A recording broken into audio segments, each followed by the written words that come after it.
ଦେଇଛୁ ବର୍ଷେ ପର୍ଯ୍ୟନ୍ତ ତୁ ଦେବ ପୂଜା ବି କରିବା କଥା ନୁହଁ। ସେ ପର୍ଯ୍ୟନ୍ତ ମୁଁ ଖୋଜି ଦେଇଛୁ ବର୍ଷେ ପର୍ଯ୍ୟନ୍ତ ଦେବ ପୂଜା ବି କରିବା କଥା। ମୃତାକରଣ ପଇସା ଖାଇଲେ ବି ପଇସା ଚେଞ୍ଜ କରିବା ଦରକାର ନାହିଁ ନା।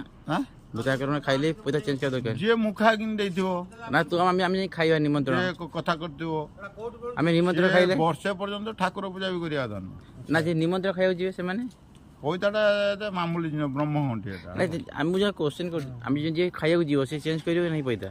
ମେନ୍ କଥା ହେଲା ତୁମେ ପଇସା ବଦଳାଇବା ପାଇଁ କଷ୍ଟ। ଆଉ ଦେଖିତେ ନା ଆମେ କେହି ବି ବ୍ରାହ୍ମଣ ନୁହନ୍ତି କାରଣ କେହି ବ୍ରହ୍ମକୁ ଚିହ୍ନୁନାହାନ୍ତି। ବ୍ରହ୍ମକୁ ଚିହ୍ନିବା ଅର୍ଥ ହଉଛି ସମସ୍ତଙ୍କୁ ସମ ଦୃଷ୍ଟିରେ ଦେଖିବା। ସମ ଦୃଷ୍ଟିରେ ଦେଖିବା ସେତିକି ଜ୍ଞାନର ଅଧିକାରୀ ଗଲେ ପଇସା ଚେଞ୍ଜ କରିବେ କି ନାହିଁ ଜ୍ଞାନର ଅଧିକାରୀ ହେଇଥିବା। ତେଣୁକରି ଆମେ ବ୍ରାହ୍ମଣ ଶବ୍ଦ ଆମ ପାଟିର ଶୋଭା ପାଉନି। ହଉ ହେଲା 11 ଦିନ ଆମେ ଖାଇତେ ଯାଉଛନ୍ତି ଧୋତିରେ ପିନ୍ଧିକି ଯିବାର ଅଛି। ଆପଣ ବଦଳୁଛନ୍ତି ନା ବଦଳୁନାହାନ୍ତି? ନା ୟାର ବଦଳା ନାହିଁ। ସେ ହଳଦୀ ମାରିଦେବେ